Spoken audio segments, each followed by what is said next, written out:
Buenas tardes chicos, ¿cómo andan? Bienvenidos a todos. Bueno, en el día de hoy vamos a estar terminando un poquito con el uso de las funciones en Python y les voy a estar presentando HTML un poquito para que vean y también un poco de CSS. Así voy a incluir estos temas para que podamos trabajar con Git y GitHub en las siguientes clases. Así que les voy a mostrar unas bases como para que tengan una noción y sepan manejar HTML y CSS. Para así lo podemos trabajar con Git y GitHub y también lo vamos a estar incluyendo junto con Python. Así que esa sería la idea en estas clases siguientes. Y bueno, vamos a meternos ya de lleno en el editor y ir finalizando cada uno de los ejercicios que les estuve preparando. Bien, nos habíamos quedado, si no me equivoco, el cálculo del IVA lo estuvimos viendo, puede ser. No sé si vimos el cálculo del IMC, me parece que no. El que sí sé que habíamos visto era el ejercicio donde estuvimos trabajando con el cajero automático. Ese sí lo habíamos visto. El índice de masa sí lo vimos, ¿Lo profe. vimos? Perfecto, bueno. Entonces nos habías quedado pasando el índice de masa. El de calcular el IVA no. Entonces, No, ese no. bueno, se los voy a estar mostrando. Acá creamos un programa donde definí el valor de, perdón, el nombre de la función como impuesto, agregué el nombre de IVA como variable dentro de los parámetros, también producto. Entonces lanzo un mensaje indicándole que el precio del producto sin IVA es la concatenación del producto que lo vamos a estar ingresando también por el ingreso de teclado. Ahora le voy a mostrar. Indico que solo la variable IVA la variable solo IVA va a tener una operación matemática que va a ser la multiplicación de producto por IVA. Y luego lo vamos a estar dividiendo por 100. Vamos a lanzar un mensaje indicándole que el IVA del producto es solo IVA. Y bueno, de ese modo obtendremos justamente el cálculo ese. Después estoy creando otra variable para asignarle otra operación matemática que va a ser el cálculo que teníamos en solo IVA más el producto. De ese modo ya tendríamos el cálculo total del precio del producto más el IVA. Entonces lanzo el mensaje del precio del producto con IVA con la concatenación de producto más IVA. Para esto también le indico que voy a estar ingresando el nombre de la función que va a ser impuesto, donde ingreso dos valores que van a ser valores flotantes, le indico que ingrese el valor del IVA y al otro campo, al otro parámetro que vamos a estar determinando ahí de producto, que ingrese justamente el valor del mismo. Bueno, de este modo, si yo lo ejecuto, nos va a salir el mensajito de ingrese el IVA. Vamos a decirle que es el 21%. Yo puse de esta manera para que quizás en algún futuro o tengamos algún tipo de modificación, darle el valor que nosotros queramos en cuanto al impuesto.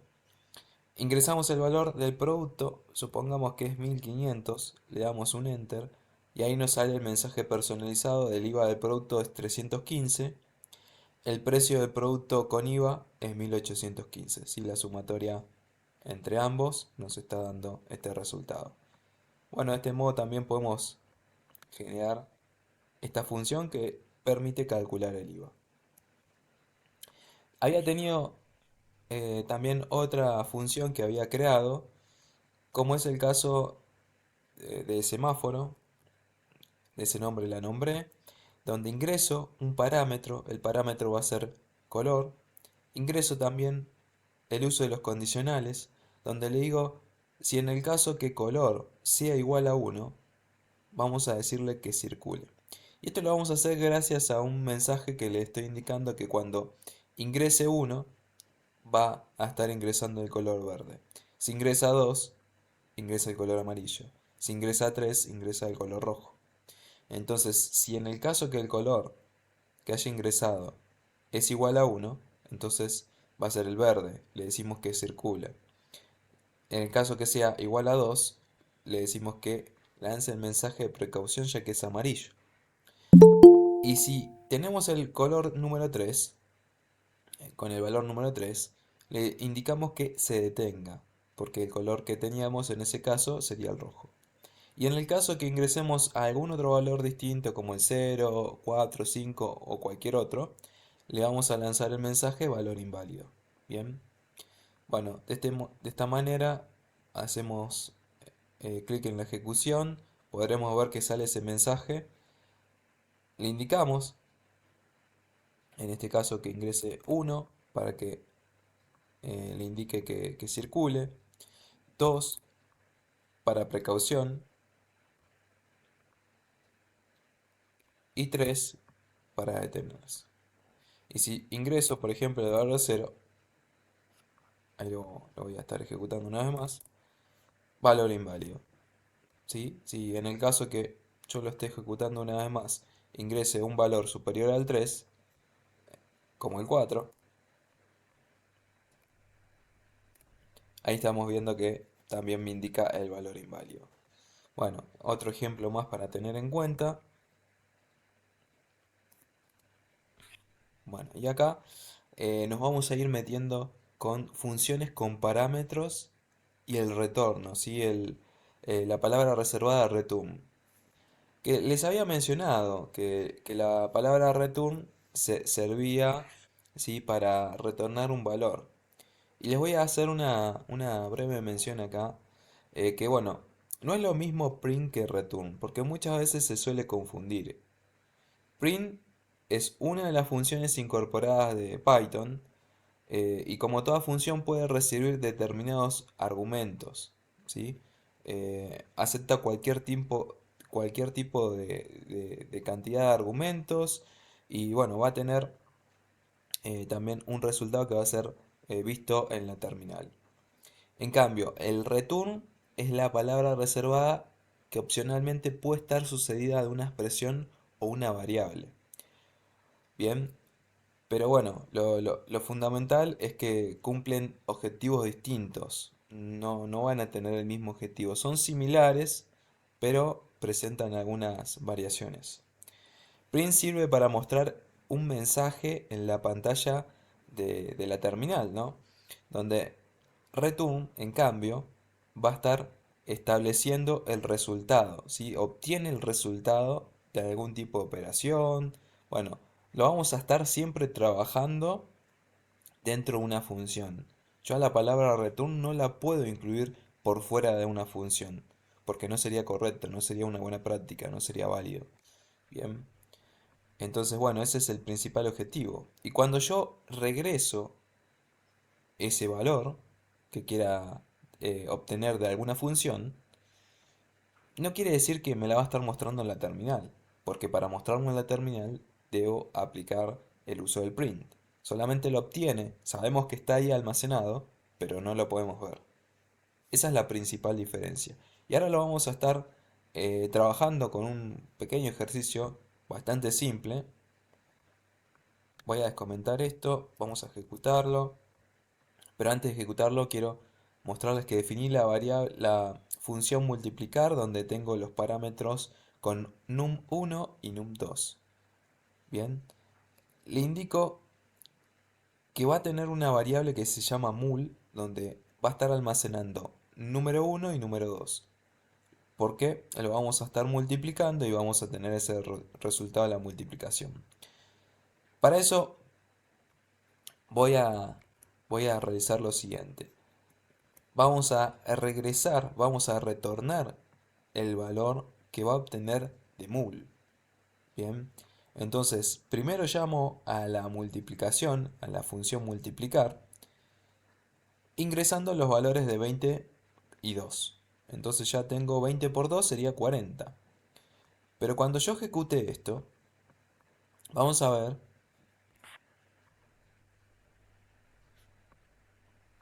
a ver, no, no sale nada, no sale nada, a ver, lo voy a estar guardando de vuelta,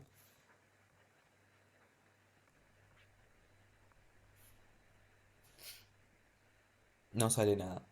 Bueno, ¿por qué no sale nada? Porque justamente no le dimos ningún tipo de función dentro de la misma donde podamos visualizar algo en la terminal. En realidad lo que está haciendo es obtener ese valor y almacenarlo dentro de la misma, ¿no? Ahora, en cambio, hubiese sido distinto si yo hubiese aplicado un return con el print y dentro de los paréntesis le indico que me muestre, que regrese en forma impresa el valor que tengamos en la variable mul. Entonces, cuando yo lo ejecute, ahí sí me está saliendo el valor de 40. ¿Ven? Podría haberlo hecho mucho más personalizado, indicándole acá también con el uso de la concatenación, el resultado de mi multiplicación es la siguiente. Bien, entonces de ese modo, ahora al ejecutarlo, vamos a tener este mensaje personalizado con ese valor. Bueno, esa es la principal diferencia que ustedes tienen que saber, ¿no? Que Return solamente va a estar obteniendo el valor, pero no lo va a estar mostrando en la terminal, en la consola. Lo que sí debemos hacer es trabajarlo en conjunto en todo caso que queramos mostrarlo con el print. Bien, bueno, esto por un lado, vamos a comentarlo. Hasta acá bien chicos, ¿alguna duda con respecto a lo que estamos viendo? Sí, lo voy a estar compartiendo, Alejandra. ¿A cuál te referís? Todo esto todavía no lo compartí, mil disculpas, pero sí lo voy a estar compartiendo hoy. Hoy sin faltas se lo voy a estar subiendo a todos estos ejercicios, así que no se preocupen. Bueno, acá me quedan algunas tareas para que vayan practicando acerca del return. La idea es que creen una función, pero en este caso en vez de multiplicación, que sea una suma, una resta y una división, y vayan obteniendo el valor por medio del return. De igual manera como hicimos acá, definimos la función, van a definir los parámetros con cada uno de los valores que quieran ingresar, y luego van a generar una asignación donde van a aplicar algún tipo de cálculo, como el caso de la suma, resta y división, y van a regresarlo mediante el return. Bien, la idea es que, bueno, también si quieren lo pueden aplicar con el return y el print todo junto para que se muestre también en la terminal y veamos el resultado. Bien, ese sería el objetivo. Si quieren, también en vez de ingresarlo de manera manual acá con cada uno de estos valores, podrían ingresarlo por teclado, si eso es como ustedes gusten. Así que bueno, me gustaría que empleen este ejercicio. Les doy unos 5 minutitos para que lo vayan armando y me van avisando cualquier cosa si tienen algún tipo de problema.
Sí, Gabriel, ahí estoy viendo en el chat, sí se puede definir funciones que contenga el uso de condicionales. Sí, sí, sí, se puede.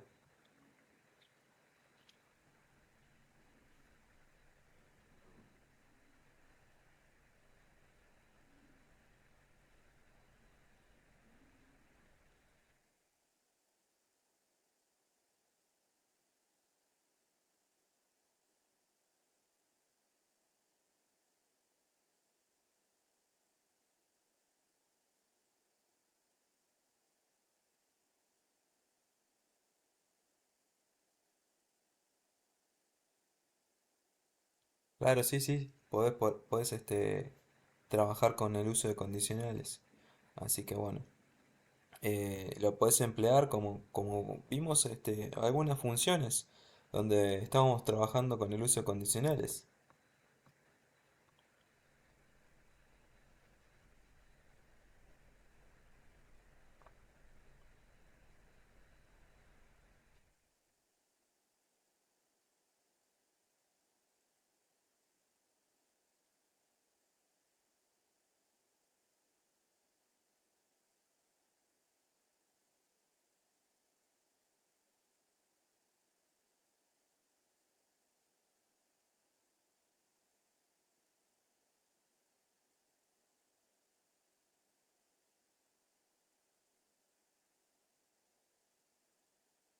¿Cómo vienen chicos? ¿Vienen bien? ¿Más o menos? ¿Van terminando?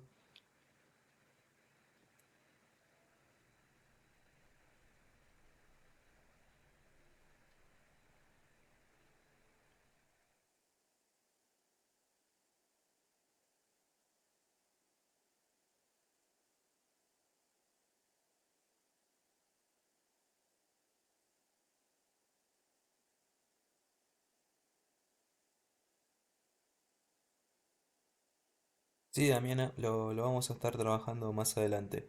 La anidación de funciones dentro de otra función, vamos a volver a retomar con el uso de funciones más adelante, pero me interesa que primero aprendan Git y GitHub, así después, una vez que vimos todo esto, nos volvemos a enfocar un poquito en el uso de funciones. La idea principal que tengo es que trabajen con Git. Así pueden trabajar de manera también colaborativa con otros desarrolladores, con otros programadores, y además, bueno, ya puedan empezar a crear cada uno de los proyectos que tengan.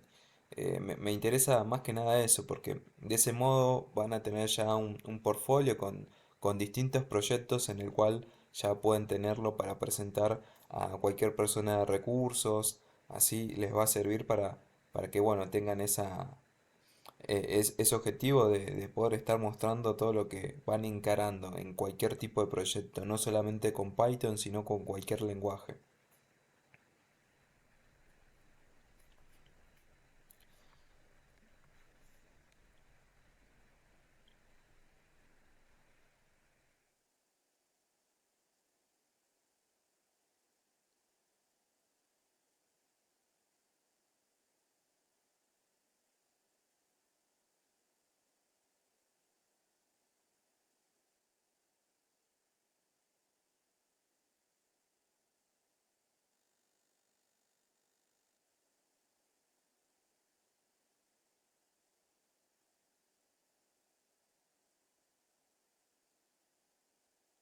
Bien, Damián, ¿te animás a compartir? Voy a dejar de presentar.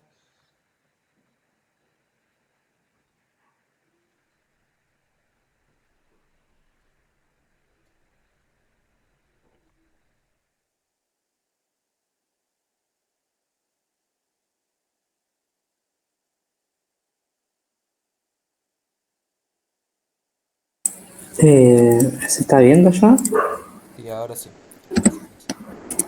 Bien, ahí Bien. definiste tu función, incluiste los dos parámetros, aplicaste el ingreso de otra variable para realizar cada una de las operaciones. Bien, y después lanzas un print, los resultados de las cuentas suma. También aplicaste el ingreso del salto de línea. Bueno, y debajo tenés que número uno y número 2 sean flotantes, que ingresen por teclado. y sumaste y aplicaste una variable sumar que es igual a suma entero. Bien, perfecto.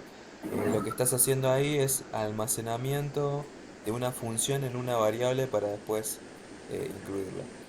Sí. Y mostraste suma, resta, división. Genial. Bueno, y en cada uno de ellos también aplicaste la palabra return. Perfecto, muy bien.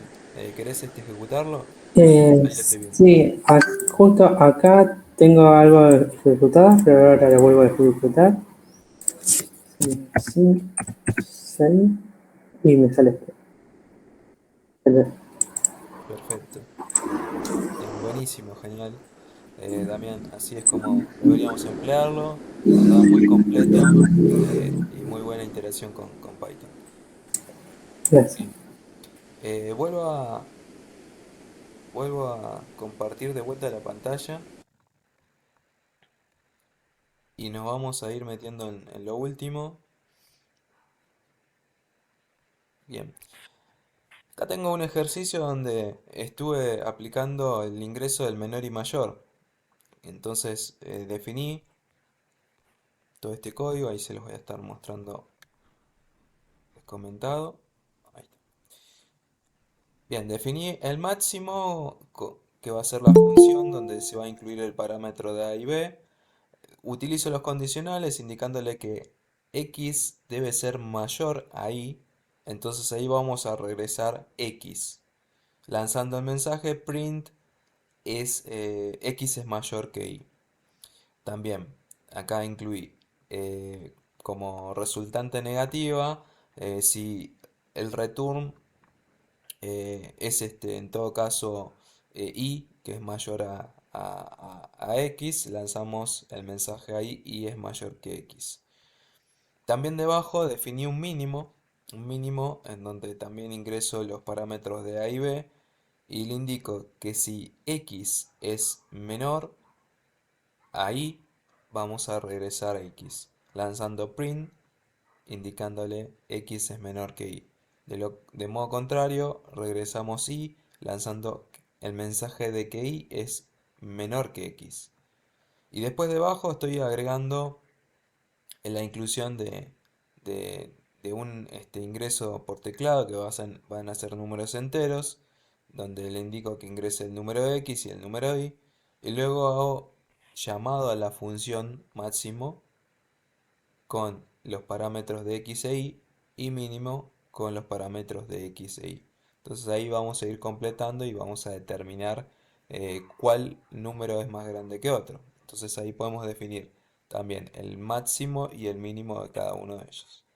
Bien, este por un lado. Así que les voy a mostrar otra palabra reservada también.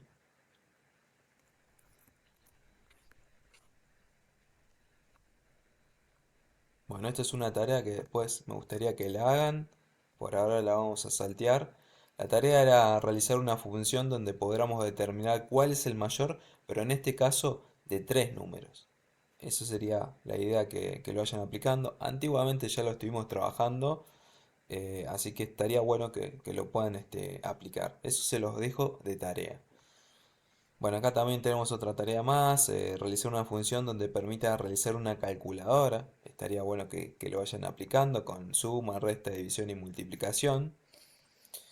Y les voy a dar otra palabra reservada, que la palabra reservada len permite calcular la cantidad de caracteres que tenemos, incluyendo los espacios. Yo ahí tengo un mensaje que se llama cadena, que es igual a hola chicos, estoy cursando. Lanzo un print donde dentro voy a incluir la palabra reservada length, incluyo dentro de los paréntesis cadena, y de ese modo podremos ver que va a estar contabilizando cada uno de los caracteres, incluyendo los espacios. Ahí me sale el valor de 26. Si yo hubiese incluido todo esto mismo, vamos a hacerlo de forma más práctica para que vean, no voy a ponerme a contar cada uno de los caracteres. Ponemos solamente hola y la letra C. Ahí tenemos 4, 5 caracteres y el espacio también lo va a estar contabilizando. Si lo ejecutamos, ahí me está mostrando el valor de 6. ¿Vieron? Entonces, de ese modo, tengan en cuenta que cada espacio y cada carácter también es tenido en cuenta en una cadena string. Bien, con este length podemos saber y contabilizar. Y muchas veces nos va a estar salvando algún tipo de función que queramos emplear. Bueno, eso es todo por el día de hoy en cuanto a funciones. Si queremos, me voy a estar pasando un poco a la parte teórica, mostrando un poco las slides, hablando un poco más acerca de las funciones y después vamos a ir ya pasando al uso de Git y la idea es que vayamos viendo de qué se trata, cómo podemos trabajar con Git, qué requerimos para instalar Git. Así que vamos a eso. Bien, me voy directamente a las funciones. Bueno, vamos a repasar un poco. Las funciones pueden o no retornar un valor. Si retornan un valor, lo harán con la palabra reservada return. Así que siempre recuerden que esa palabra va a estar específicamente trabajada dentro de las funciones. Bien, a ver, creo que me pasé. Ahí está. Una función permite definir un bloque de código reutilizable que se puede ejecutar muchas veces dentro de un programa. Nosotros ya vimos algunas funciones que se van a estar trabajando que son propias de Python, como print, input, len, type. Bueno, vimos muchas más. Cada vez que nosotros trabajemos con una función, siempre tenemos que definir la palabra def para empezar a trabajar con el nombre de alguna función que también le vamos a estar indicando a continuación. Y vamos a incluir los parámetros y dentro de los parámetros incluimos cada uno de los argumentos que queremos. Bien, puede ser uno, puede ser dos, pueden ser tres o incluso podemos trabajar sin ningún tipo de parámetro. ¿Qué vamos a hacer cada vez que trabajamos con una función? Vamos a generar una tabulación. Siempre es indispensable generar esa tabulación. Igual va a hacer mención de esto porque si no vamos a tener un error en el código. La idea es que definamos esos cuatro espacios para poder decirle, mira, este código, esta serie de instrucciones se encuentra dentro de esta función. Si no, no estaríamos hablando de que ese código se encuentre dentro de la misma. Bien, si está bien pegado al margen izquierdo, no entraría dentro de la función, sería código por fuera de la función.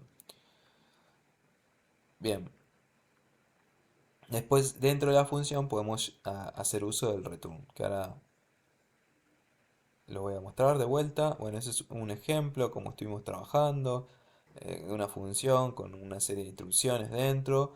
Y al finalizar siempre cada función, debemos hacer el uso de la mención del nombre de la función y aplicar el uso de los paréntesis con los argumentos o sin ningún valor. Eso como va a depender, bueno, de lo que quieren apuntar. Bien, algunas reglas que debemos saber en cuanto al nombre de una función.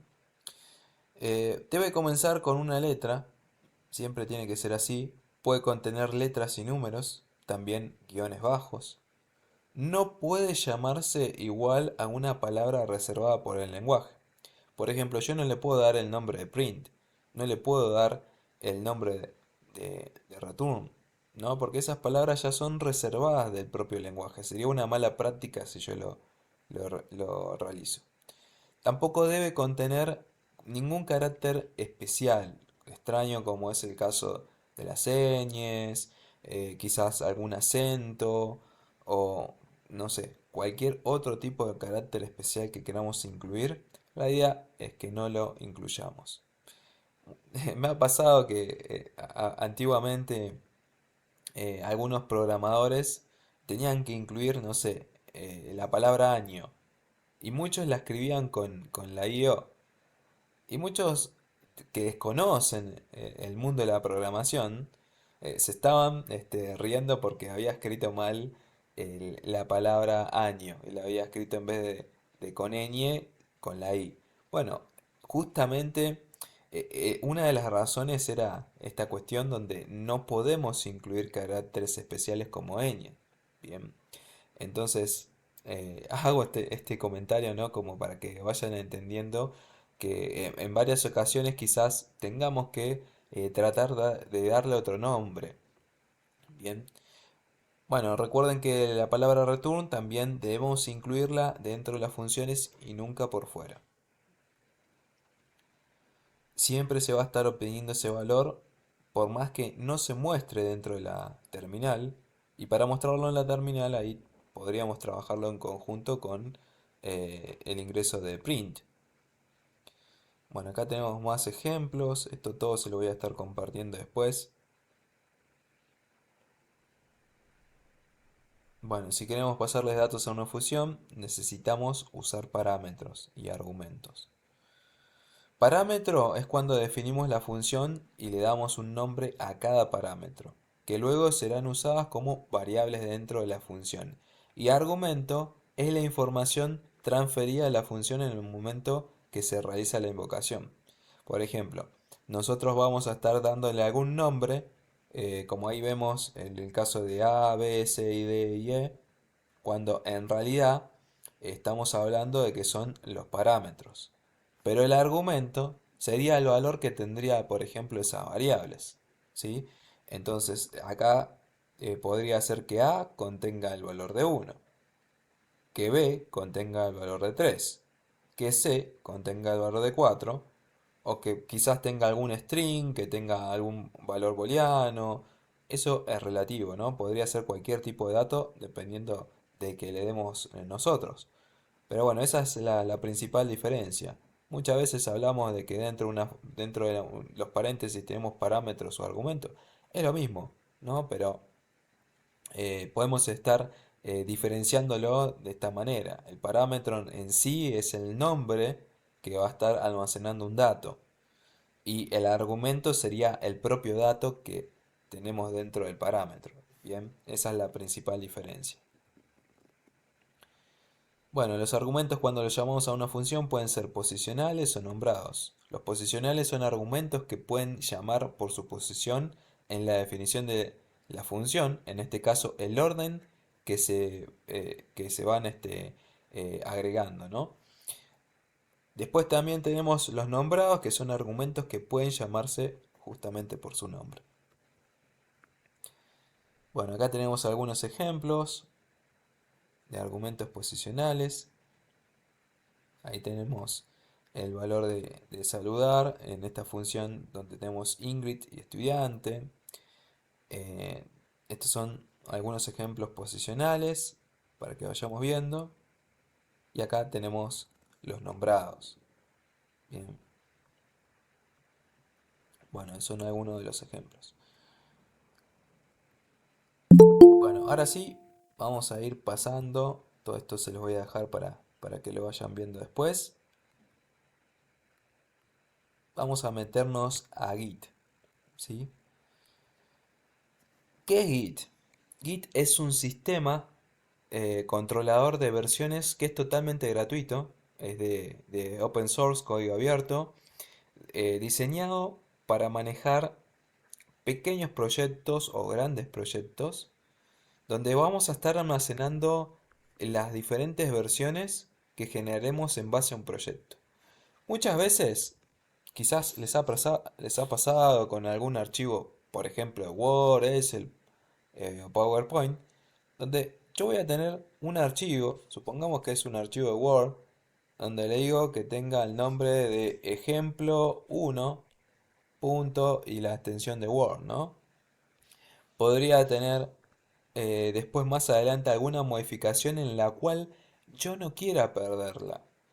Es por eso que voy a guardar una copia, pero a su vez le voy a estar dando otro nombre. Entonces surge ahí que incluya ejemplo 1 o le agregamos los paréntesis y pongo el valor de 1 o le digo versión 1, versión 2.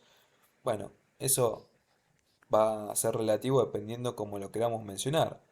En este archivo voy a tener una serie de características que quizás en la otra eliminé algo o agregué algo. Y después, bueno, más adelante también voy a estar agregando otro archivo con el mismo nombre, pero le voy a estar dando otro tipo de nombre al archivo en sí. Yo podía haber agregado y eliminado algo, pero no quiero perder todo lo que tengo ahí porque quizás más adelante me sirva y tenga que trabajar con ese material. Entonces, para eso se creó este sistema de Git, que Git realmente es muy eficaz a la hora de estar trabajando con un proyecto, y esto va a quedar totalmente en el olvido cuando yo tenga que crear cada uno de los distintos proyectos con versión uno, versión 2, versión 3, de cualquier tipo de archivo. No necesariamente tiene que ser algún archivo de código, porque también sirve para poder aplicarlo en algún otro archivo en particular. Nosotros vamos a trabajar con algún proyecto, y ese proyecto que tengamos dentro de una carpeta puede incluir archivos de Word, Excel, archivos de código, de JavaScript, de Python, de HTML. Vamos a tener incluso imágenes, vamos a incluir audio, video, lo que fuera. Podemos tener un montón de archivos y diferentes. Fuentes, por ejemplo, diferentes fuentes para personalizar las letras, los textos.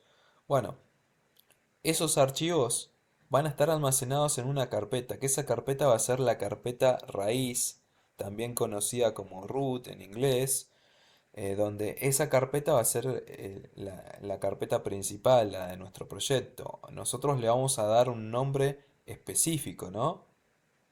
Ese nombre, no sé, quizás sea el sitio con el nombre de la web. Vamos a decirle Rosquillas, ¿no? Una panadería que vende justamente estas roscas azucaradas. Bueno, ponemos el nombre específico de ese proyecto y empezamos a trabajar. Y para trabajar en una web, por ejemplo, tenemos que incluir diferentes archivos. Por ejemplo, si yo requiero alguna imagen, vamos a incluir esas imágenes. Si requiero videos, vamos a incluir esos videos dentro, para después vincularlos con el código. Vamos a incluir esos archivos destinados a la visualización de ese código. Quizás si quiero algún audio, también lo mismo. Si quiero alguna fuente, también lo mismo. Bueno, de este modo vamos a ir conformando nuestro repositorio, nuestra carpeta principal, donde esa carpeta principal quizás yo tenga que hacer alguna modificación, agregar o eliminar algo dentro del mismo, algún archivo, quizás alguna imagen no me gusta, la elimino, agrego otra. Bueno, todas esas modificaciones pueden ser almacenadas, y si yo no quiero perder ese punto donde tenía determinados archivos, determinado código, Git nos estaría facilitando y solucionando esta cuestión sin la necesidad de crear esta cantidad de versiones. Imagínense que son varias carpetas donde escribí versión uno, versión 2. Bueno, esto va a quedar totalmente en el olvido al trabajar con Git. Con Git vamos a tener esta serie de versiones, pero almacenadas dentro de la misma carpeta.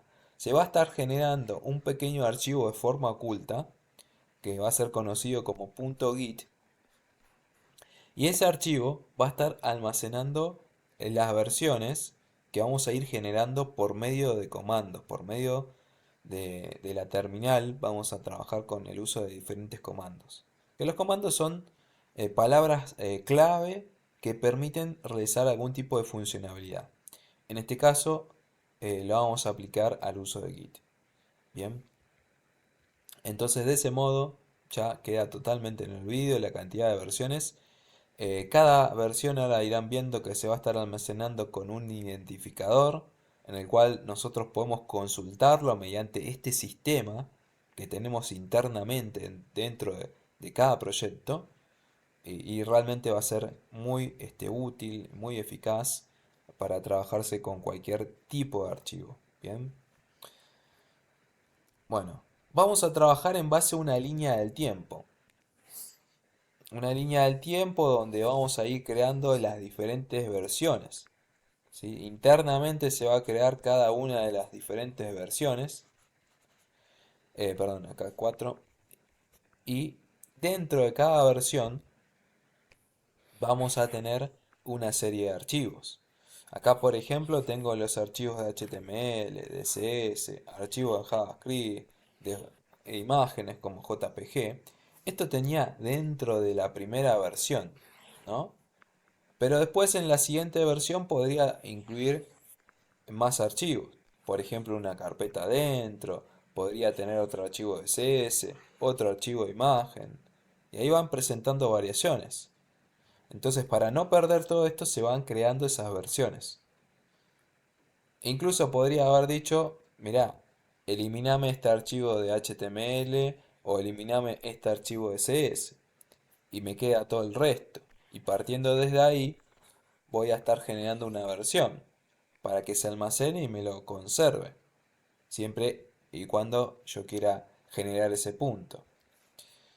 Bueno, acá tenemos la posibilidad de estar consultando cada una de esas versiones.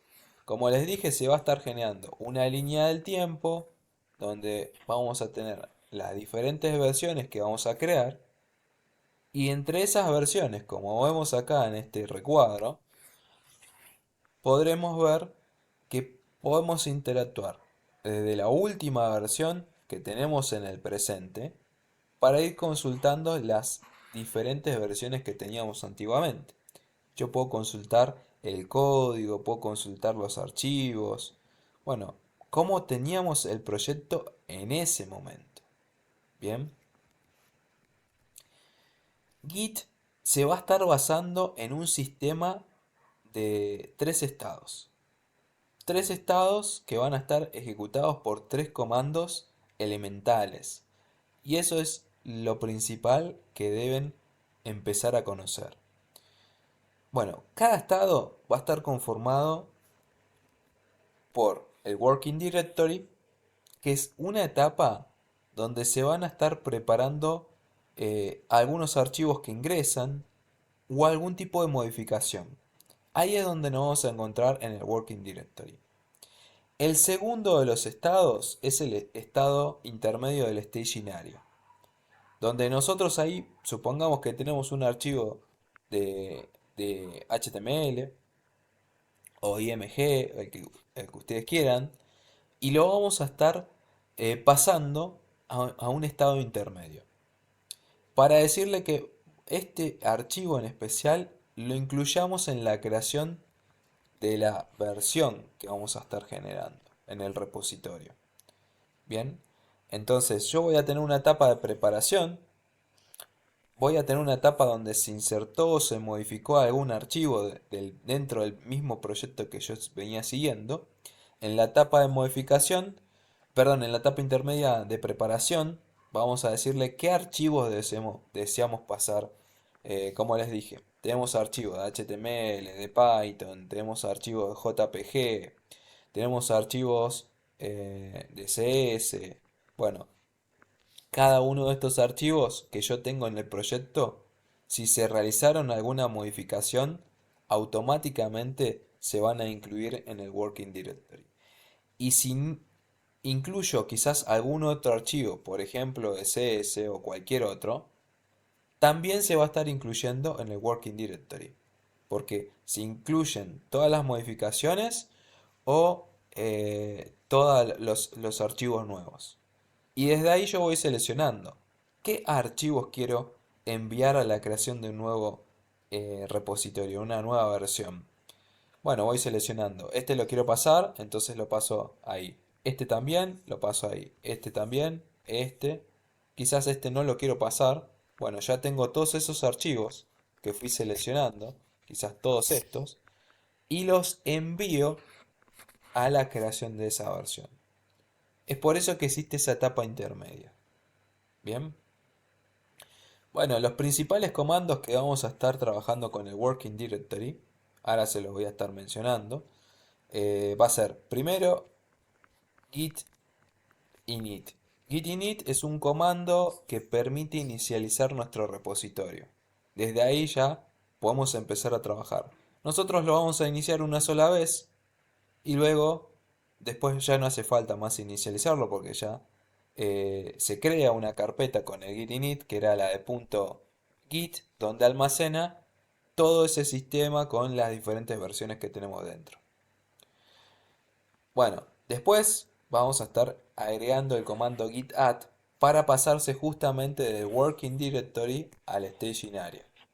Y ahí vamos a pasar los archivos que queremos. Pueden ser todos o pueden ser algunos. Una vez que nos situamos en el staging area, vamos a pasar todos esos archivos a la creación de mi versión, que va a ser mediante el uso del comando git commit, que ahora vamos a ir viendo todo eso. Una vez que se lanzó con git commit, se creó esa versión, generando ese punto que les decía en mi línea del tiempo, en mi rama, ¿sí? Así se va a llamar, porque vamos a tener un sistema de ramas donde primero tengo la rama principal, que la rama principal es conocida como main o master. Ahora después le voy a mencionar un poco más acerca de eso.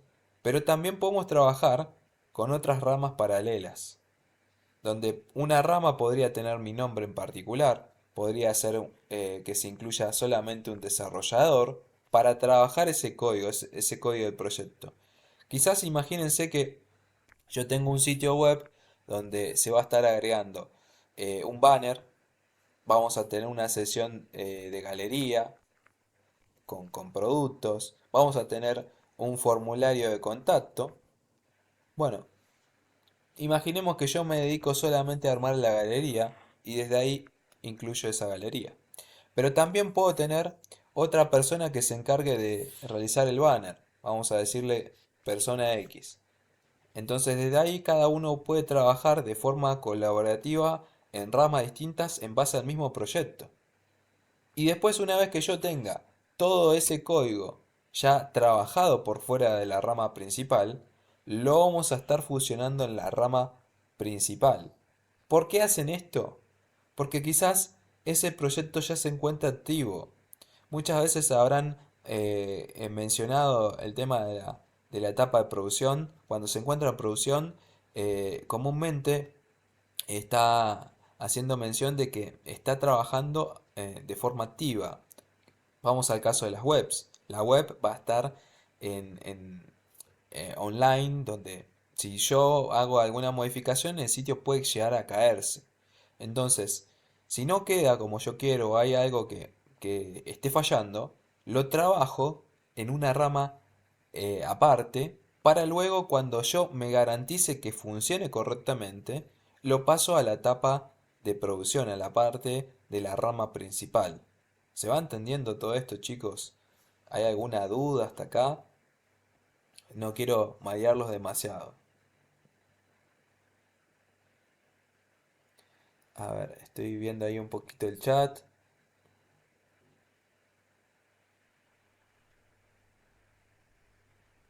Perfecto, sí, sí, es donde vamos a estar trabajando por cada proyecto vamos a tener un repositorio, ¿sí? Esa es la idea. Cada carpeta que nosotros creamos va a ser un proyecto distinto. Me refiero al principal, ¿no? Dentro del mismo proyecto en sí podemos agregar carpetas, eso sí se puede hacer.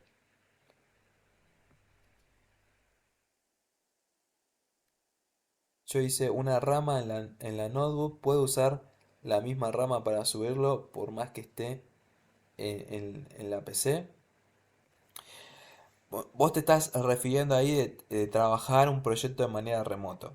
Bueno, por ahora no, pero cuando conozcas GitHub, ahí sí lo vas a poder trabajar de ese modo, porque te va a dar la oportunidad de descargar esos archivos y trabajar con ese proyecto. ¿Sí? Entonces ahí sí lo vas a poder trabajar, Nico. Por el momento no, vamos a trabajar de manera local. Cuando vean GitHub, ahí ya van a empezar a trabajar de ese modo.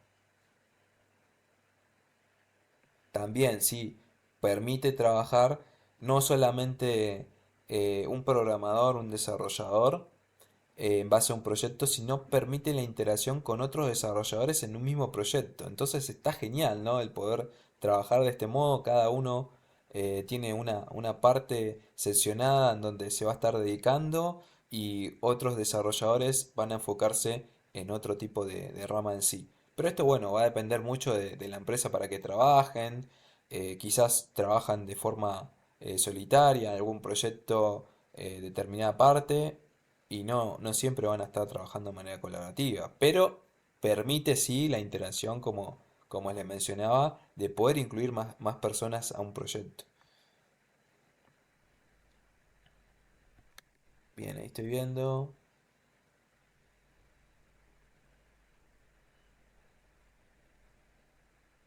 El git add punto, ahora les voy a mostrar que permite ingresar todos los archivos que teníamos en el working directory al staging area, a todos. El punto le dice envíame a todos esos archivos, pero ahora lo vamos a estar trabajando.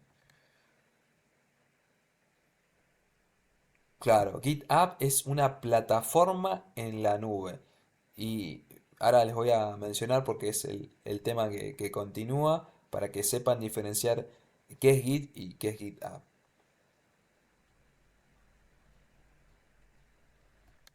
Genial, entonces le va a venir perfecto ahí, Nico, todo este tema.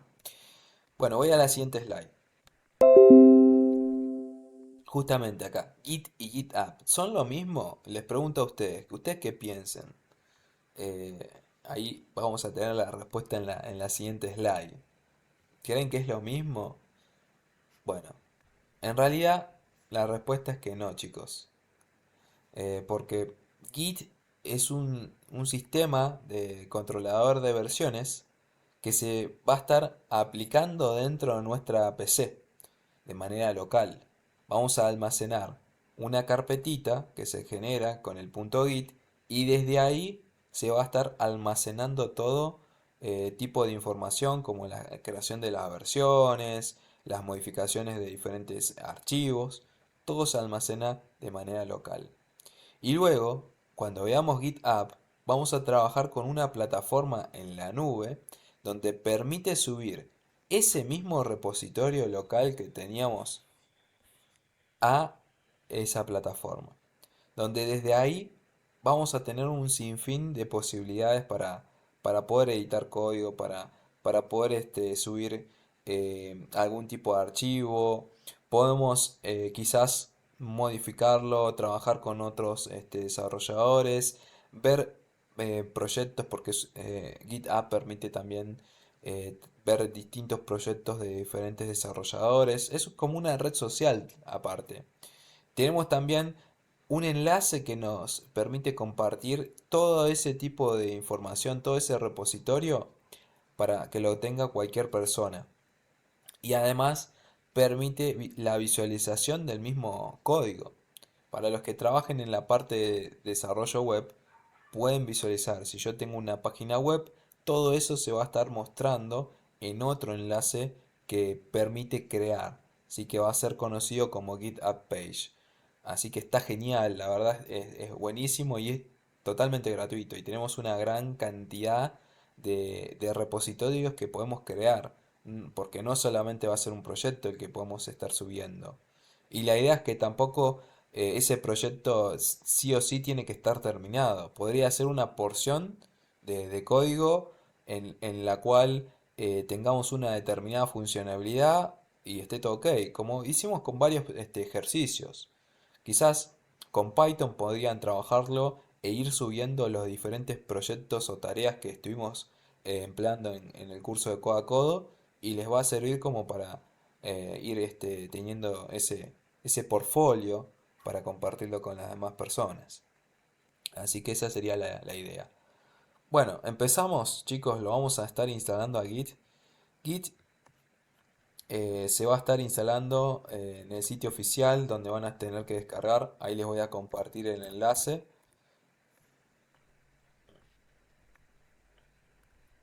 Un segundito, vamos a Git.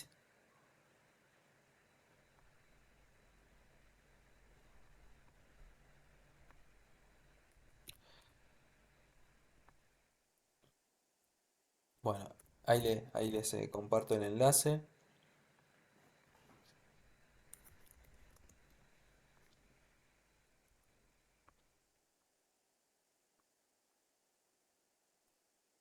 Este es el sitio oficial, ahí se los muestro. Este es el sitio oficial donde todos ustedes tienen que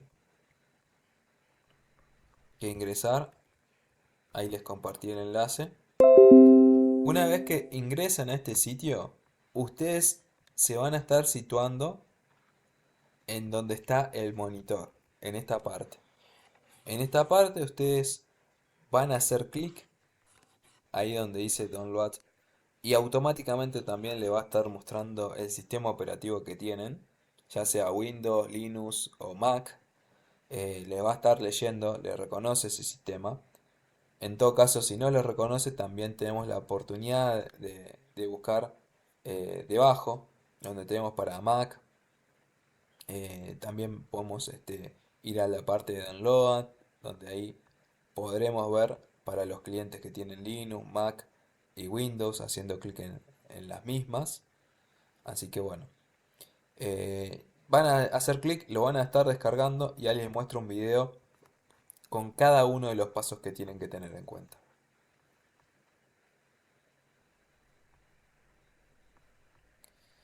Bien, ahí estoy entrando al sitio oficial de Git. Este sería.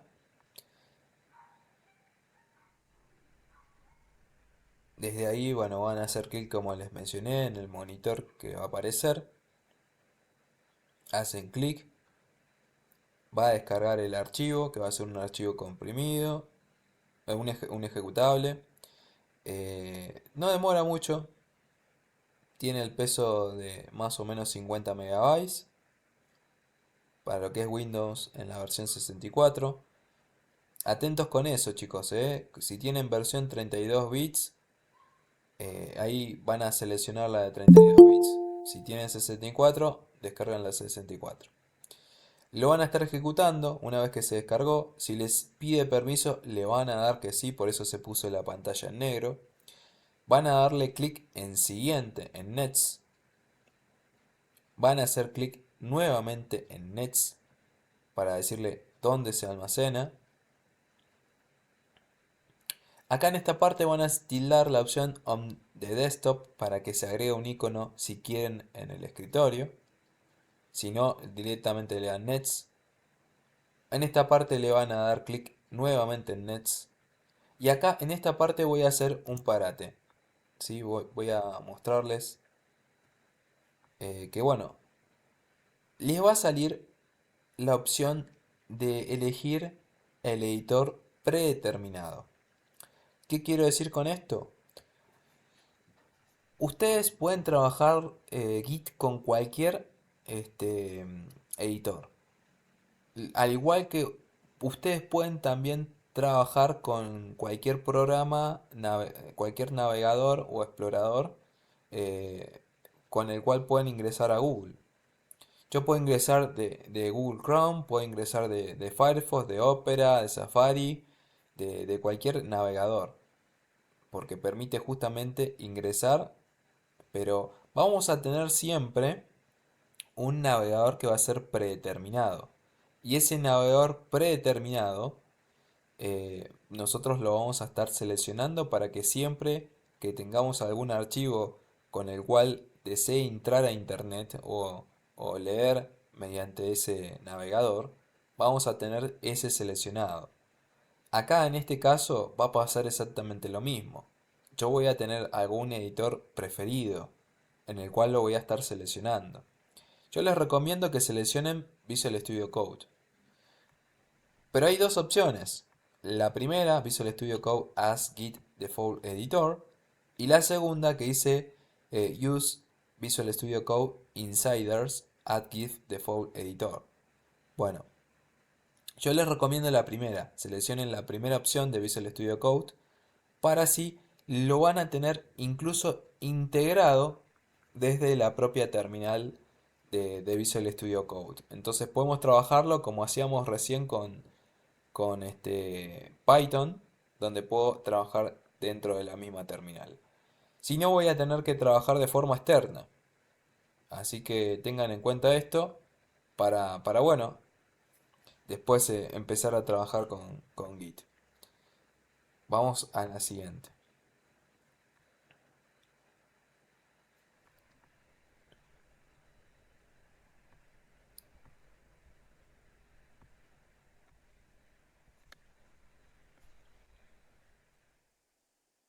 Bien, una vez que seleccionamos acá el editor, vamos a pasar a hacer clic en Next. Una vez que hicimos clic en Next, nos lanza la siguiente opción.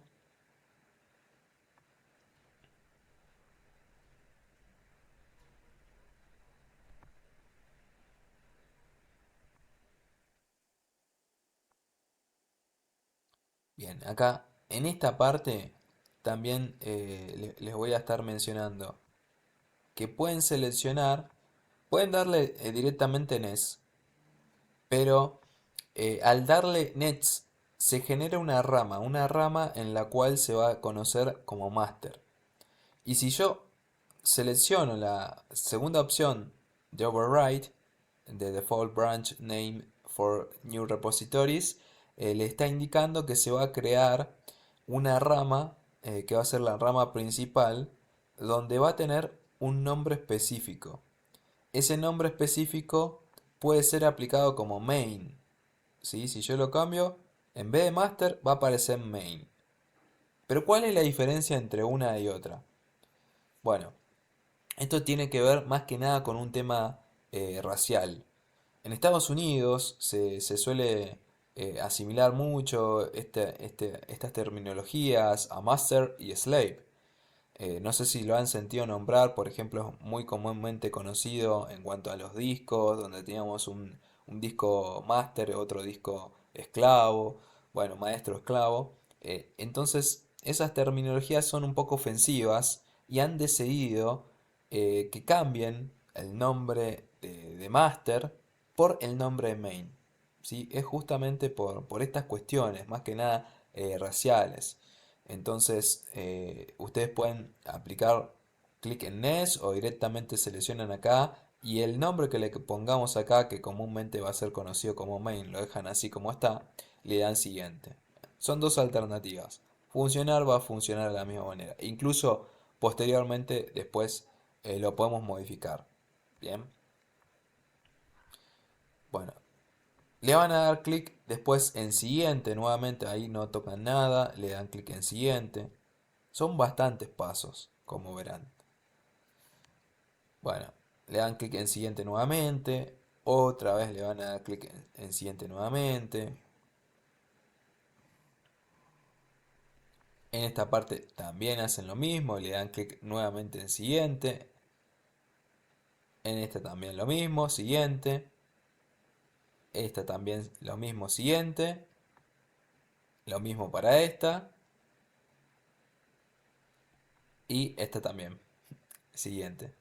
Vieron que son muchos pasos.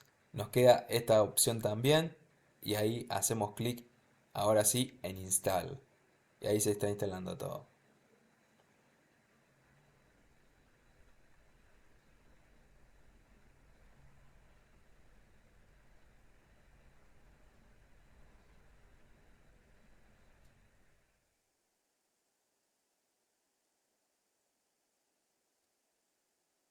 Ahí estoy viendo en el chat. Sí, Martín, cuando nosotros ingresamos a algún sitio, hay algunos códigos que podemos estar empleando donde el navegador automáticamente puede reconocer algunas cuestiones. Sistema operativo, tipo de versión de sistema, puede saber acerca de la geolocalización, saber en qué país te encontrás, incluso determinarlo de forma más específica. Esto todo se ve ya de forma un poquito más intermedio o avanzado en el caso de JavaScript, en el caso de la combinación con HTML y CSS.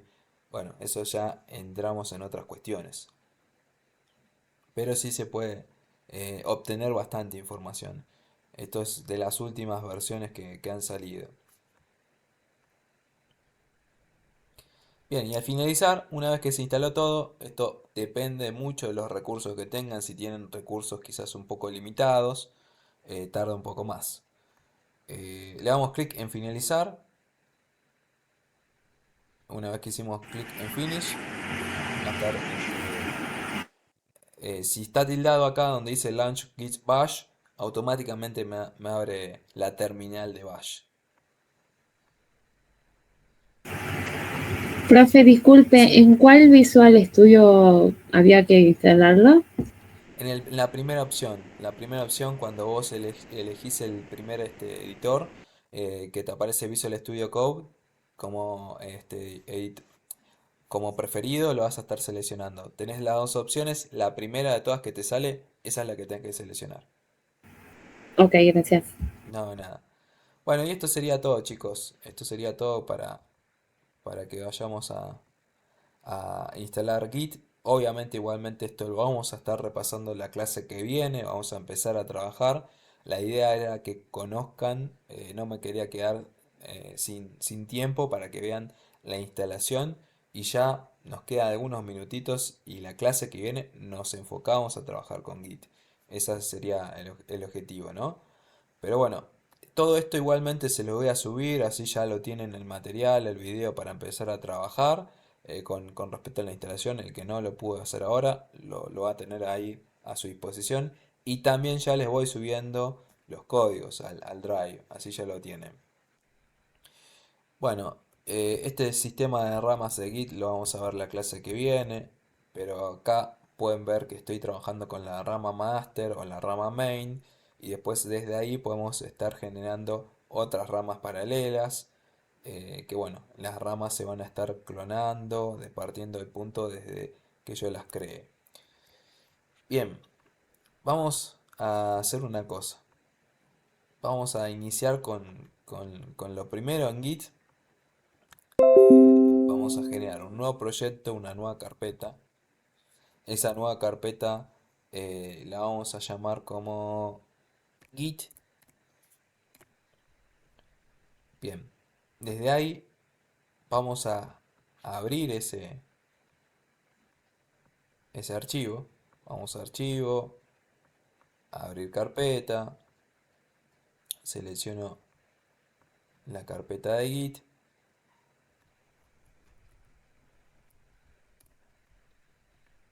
Bien, desde ahí empezamos a trabajar con la creación o el ingreso de algún contenido.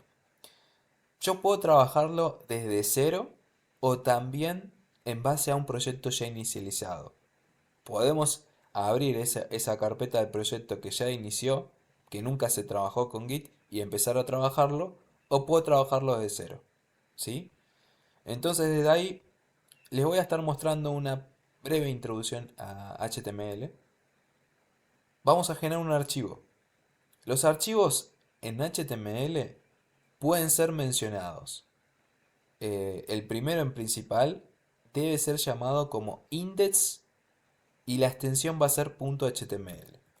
El primer archivo, cuando yo ingreso a algún sitio web, se tiene que mencionar de esta manera, como index.html. El resto de los archivos que yo trabaje, porque yo voy a tener la página principal, que es conocida como home, y esa página principal siempre se debe llamar como index.html. ¿Y saben por qué se llama como index.html? Porque debemos darle una distinción una vez que yo tenga todos los demás archivos, quizás tenga una sesión en donde va a ser de servicios, otra sesión que va a ser de productos, otra quizás que sea de contacto, bien, y yo tengo todos esos archivos. Cada archivo va a ser como .html. Todos van a tener esa extensión HTML. Bien, de ese modo vamos a tener que determinar que el primer archivo principal, el de home, debe llamarse como index, porque el servidor necesita reconocer que ese archivo es el principal y poder mostrar la visualización del mismo. Entonces siempre debe llamarse como index el primero. El resto de los archivos lo podemos llamar como nosotros queramos. Y las extensiones que vamos a estar trabajando con HTML van a ser eh, solamente HTML o .htm sin la L. Igual comúnmente la más utilizada es como la estamos viendo ahora, .html. Desde ahí nosotros vamos a trabajar con una serie de etiquetas. HTML es un lenguaje de marcado de etiquetas. Viene del acrónimo Hypertext Markup Language, que justamente significa eso. Es un lenguaje de marcado de etiquetas que está conformado por el uso de etiquetas. ¿Qué hacemos con HTML? HTML genera la estructura de un sitio web. Bien, entonces con HTML podremos darle el conformado de la estructura donde vamos a tener cada uno de los bloques. Capaz que estoy trabajando con una one page o una landing page que es un sitio que se va a estar mostrando solamente en un mismo archivo y no va a estar dividido en diferentes secciones. Entonces yo en el mismo archivo voy a tener, como les dije, un banner, vamos a tener una parte acerca del about de nosotros, tenemos otra sesión que quizás sea acerca de los servicios, otra sesión acerca del producto, otra acerca del contacto y por último quizás el footer, donde ahí se da datos acerca del contacto, el mapa del sitio, la inclusión del logo, derechos y términos y condiciones, derecho de copyright. Tenemos quizás algún enlace a algún sitio amigo. Bueno, hay un sinfín de cosas que podremos estar metiendo dentro de un archivo de HTML. Con HTML, el encargado de poder leer todo este código va a ser el navegador, el explorador. Y en el 95% de los casos o más, dependiendo del navegador con que nosotros estemos trabajando, ¿sí? Es mínimo y escaso. Podríamos darle incluso, no sé, 98% por ciento, que el código que yo escriba va a ser interpretado de la misma manera en todos los navegadores. Pero quizás tengamos alguna variante en ese porcentaje restante, donde el código se pueda llegar a interpretar de otra manera en otro navegador. Es por eso que está bueno que tengamos más de un navegador para poder probar el código. Bien, esto tiene que ver mucho con el uso de las etiquetas. Quizás hay algunas etiquetas que no pueden ser interpretadas de determinada manera. Quizás el mismo código que yo inserté sea leído de una manera donde incluya contenido como espacios, tanto márgenes, rellenos internos. Hay una serie de propiedades que ya se incluyen y se leen con determinado navegador y eso puede influir en el resultado de mi código en la visualización. Entonces es mínimo como podrán ver, podría decir, sí, un pequeño porcentaje en el cual puede variar, pero la gran mayoría de los casos no varía, no varía para nada. Bueno, ¿cómo está constituido HTML? Bien, tenemos una estructura básica en la cual la vamos a estar definiendo con el uso de las etiquetas. Las etiquetas van a estar conformadas con símbolos menor y mayor. Vamos a tener el nombre de la etiqueta, bien, y cada etiqueta va a tener un cierre. Se va a estar mostrando el nombre de la etiqueta y se va a estar cerrando de esta manera. ¿Qué vemos acá diferente? El uso de la barra delante del nombre de la etiqueta. A esto se lo va a conocer como etiqueta de apertura y a este se lo va a conocer como etiqueta de cierre. Pero ojo, no todas las etiquetas poseen cierre. Hay una pequeña porción de etiquetas que no posee cierre. Y en esos casos se va a escribir la etiqueta de apertura y no va a ir el cierre. Bien, así que de este modo vamos a estar trabajando en HTML. ¿Qué tenemos dentro en HTML? Bueno, vamos a estar generando una estructura básica, que esa estructura básica se va a estar repitiendo en cada archivo HTML. Eso no va a variar.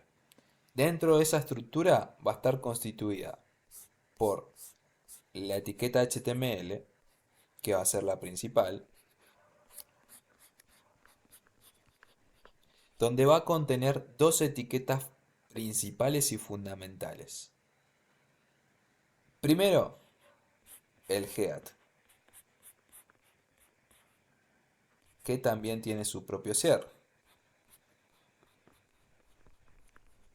Y luego, el body. El body, que también tiene su propio cierre. Esta es la manera, la estructura básica que vamos a estar obteniendo dentro de HTML. Y lo vamos a estar escribiendo acá. Lo voy a escribir de este modo primero. HTML, vamos a tener el ingreso de la etiqueta head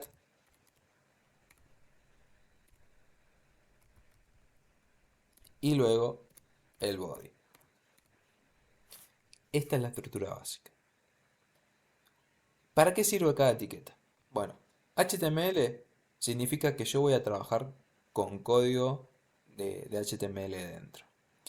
La etiqueta head va a ser una etiqueta donde se va a estar incluyendo toda la parte no visual. ¿Qué quiero decir con esto? Nosotros nos vamos a estar enfocando en el diseño y la estética que vamos a estar estructurando, maquetando, generando alineaciones y demás, que va a ser todo dentro del body. Dentro del body vamos a trabajar toda la parte visual de un sitio web. Pero en el head va a estar almacenando toda la información, donde ahí podremos incluir información para el SEO, que el SEO es el posicionamiento de una web. No vamos a tener una serie de características y tips que tenemos que tener en cuenta para lograr posicionarnos. ¿En qué? En los buscadores, como Google, que es uno de los principales.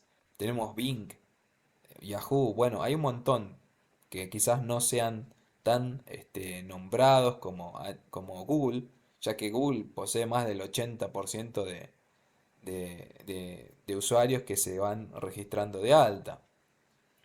Pero también hay otras alternativas más, porque si cuando yo ingrese a Google, vamos a poner Google, ¿no? Y desde acá quiero buscar, por ejemplo, codo a codo. Ponemos codo a codo. Acá estoy generando una búsqueda.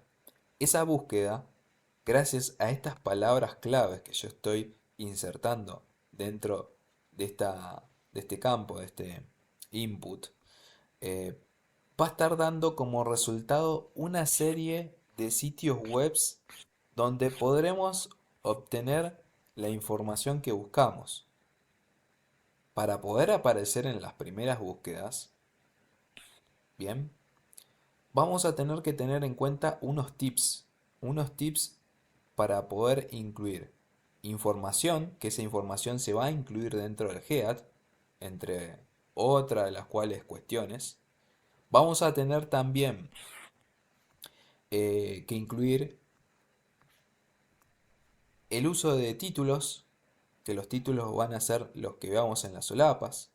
Vamos a incluir también información acerca de quién lo desarrolló. Vamos a incluir un montón de características dentro del head con el uso de etiquetas meta. Vamos a incluir también, por ejemplo, algunos conceptos que debemos emplear a la hora de trabajar con el uso de algunas etiquetas. Bueno, es un sinfín. La verdad que es un curso totalmente aparte, el tema del SEO. Y entraría más que nada en la parte del marketing digital, donde cuando estamos hablando del SEO es el posicionamiento orgánico. No vamos a tener que pagar nada para poder lograr posicionarnos. Nos tenemos que dar de alta en los buscadores y desde ahí subir algún tipo de información. Pero nada más que eso. Pero si bien vieron, desde acá yo tengo que la primera búsqueda me aparece un anuncio. Ese anuncio que tenemos ahí pertenece a la parte del SEM, que cuando hablamos de SEM estamos hablando de que vamos a tener publicidad paga, ¿sí? Y cuando hablamos de SEO estamos hablando del posicionamiento orgánico, ¿sí? Vienen las palabras Search Engine Optimization, ¿sí? Pero estamos hablando justamente del posicionamiento web. Bueno, vamos de vuelta desde acá. Para poder generar una estructura básica, gracias a una extensión que ya tenemos instalada en Visual Studio Code, que es conocida como Emmet, permite generar abreviaciones que son atajos de forma muy práctica. Por ejemplo, yo puedo poner HTML 2.5 más tabulador y de ese modo me va a estar saliendo el código de la estructura básica de HTML. Está genial porque de este modo lo podemos hacer de una forma mucho más rápida que ir escribiendo línea por línea. Este es uno de los atajos que podemos tener en HTML con Emmet. Pero también tenemos otro símbolo que va a ser el símbolo de admiración final y presiono la tecla Tab o le doy un Enter y automáticamente me va a generar exactamente lo mismo. Bien, de ese modo podremos acceder a la estructura básica de nuestro archivo, de nuestro documento HTML, donde tenemos también el ingreso de otras etiquetas más, el uso de algunas propiedades, atributos, también conocidas como del mismo modo, propiedad o atributo, y valores, el ingreso de valores. Bueno, esto es todo lo que les voy a estar mostrando por hoy, como para que vayamos teniendo una idea y ya luego la semana que viene empecemos a trabajar un poquito viendo Git con el uso también de HTML y también lo vamos a estar incluyendo con Python. Así que de paso les muestro las dos cosas porque yo para trabajar con Git necesito una serie de archivos. Entonces me pareció bastante positivo el poder incluir otro tipo de tecnologías, así ya tienen otras bases y pueden saber más o menos cómo se va manejando con otros tipos de tecnologías. Así que bueno, esa sería la idea. Esta es la estructura, después la iremos analizando un poquito, viendo algunas etiquetas más para que tengan esas bases y nos enfocaremos en la clase siguiente en Git. No sé si hay alguna duda, alguna pregunta hasta acá. Pueden habilitar el mic cuando ustedes gusten, escribir ahí por el chat. ¿Se entendió todo, chicos? ¿Ninguna duda?